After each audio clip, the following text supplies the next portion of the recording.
Hi, it's Ryan from Knights Around the Table, and this is Tiny Towns, a pattern-matching puzzle game for 1 to 6 players. Let me show you how to play.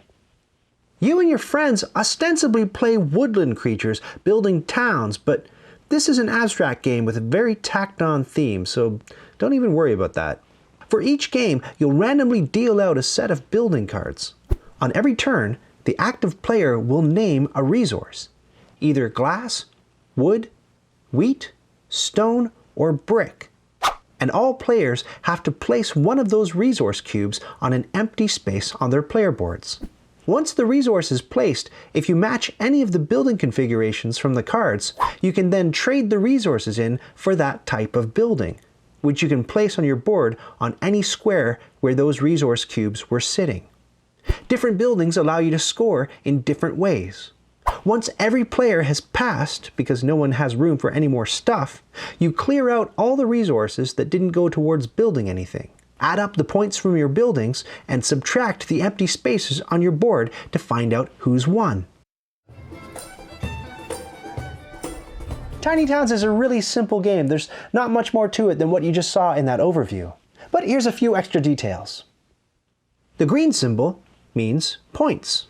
For each wooden building in the game, other than the default cottage, there are 4 different blueprints you might randomly deal for your session.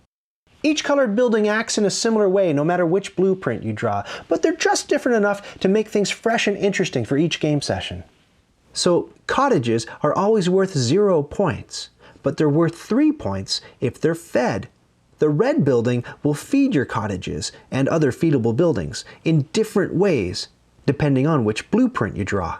So, the granary feeds any cottages or feedable structures you build in the surrounding 8 squares, while the greenhouse feeds a contiguous group of buildings anywhere in your town.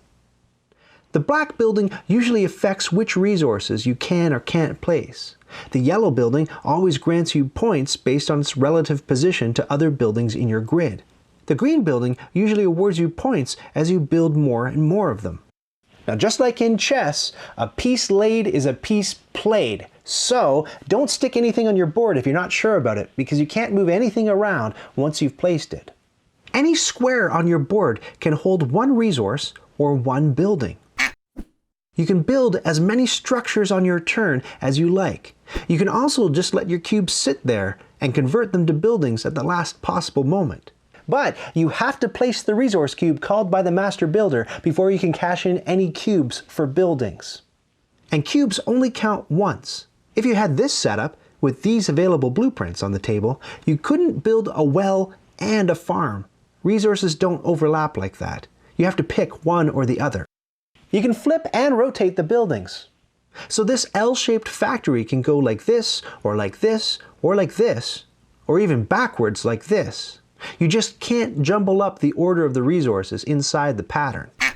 The building cards on the table stay on the table the whole game. They don't disappear once someone has built from them. What's more, the buildings and resources aren't limited. If you run out of something, fish around in your pockets for an old half-sucked mint that's vaguely shaped like the piece you need. When the game talks about adjacency for scoring purposes, it means orthogonal adjacency, so diagonals don't count. If you're the active player, and you have the little wooden master builder hammer to prove it, you have to wait until everyone's finished placing their token from the last round before you blurt out the resource for the next round. And the rulebook says that once you've placed your token, you have until the next master builder calls the next resource to convert your cubes into buildings. Which implies that if you're the slowest player, the moment you tap your resource down on the player board, the next master builder can call the next resource and sort of bum rush you out of a chance to construct buildings. I guess that's sort of to keep the game moving along at a good clip and to disincent players from being slowpokes, but it'll be up to your friends and family to decide how draconian you want to be at enforcing that speed rule.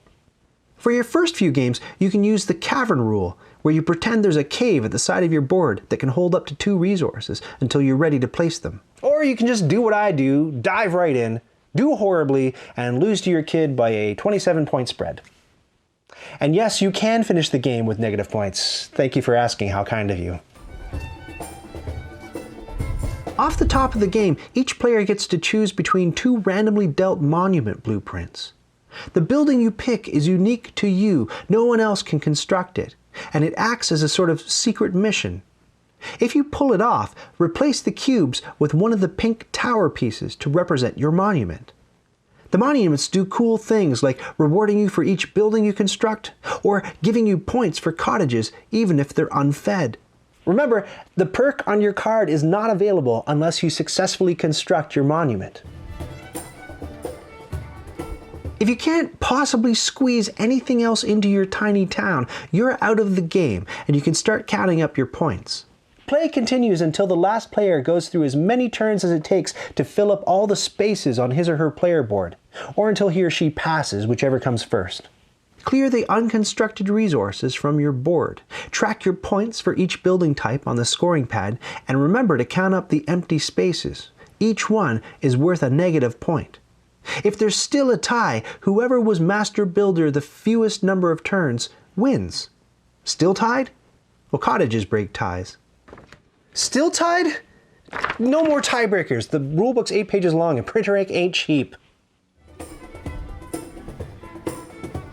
The Town Hall variant tempers fate with free will. Choose one player to be mayor. That player gets the mayor's mustache.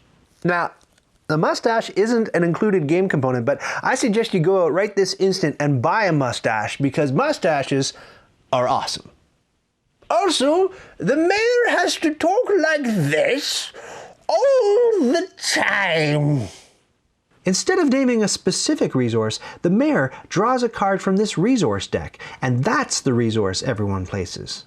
Then the mayor draws a second card, and everyone places one of those resources. On the third step, everyone places a single resource of their choosing. Then you repeat. Card, card, anything. Card, card, anything. Mustache, card, anything.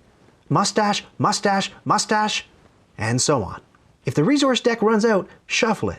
If the mustache runs out, regrow it. Ha! If you're playing with these town hall rules, you may be using buildings that trigger when other players are supposed to name resources. In that case, those rules apply to the rounds where the mayor is drawing cards. The bank, which has a rule that applies to when you name a resource, now applies to every third round when you get your choice of resource. I find it helpful to keep track of things by offsetting every 2 resource cards, which makes auditing your game progress easier. If you want to play solo, get rid of the inn, the bank, Fort Ironweed, and Opalized Watch before you set up the game. On your turn, draw 3 cards from the resource deck and choose one of those resource cubes to place in your town. Sink that card to the bottom of the deck and replace it, and then repeat the process. Any buildings that talk about other players picking up resources now refer to you choosing a resource from the face-up cards. When you run out of space on your board and the game ends, compare your score against this table to measure your self-worth as a board gamer. To set up the game, put the cottage card on the table. Sort the building cards into their stacks, shuffle those stacks, and deal 1 building from each stack along a row. The rest of the building cards go back in the box. Put the wood buildings and the resource cubes nearby and give everyone a player board. Deal out 2 monument cards at random to each player along with a pink monument token. Everyone chooses one of the monument cards and returns the other. The player who last constructed something in real life goes first and gets the Master Builder Hammer. If you're playing with Town Hall rules, shuffle the resource deck and give it and the mustache to the mayor. Mustache not included. And now I hereby decree that you're ready to play Tiny Towns. Did you just watch that whole thing? Oh, hey, to 100% this video, click the badge to subscribe and then click the bell to get notifications when I've got new stuff.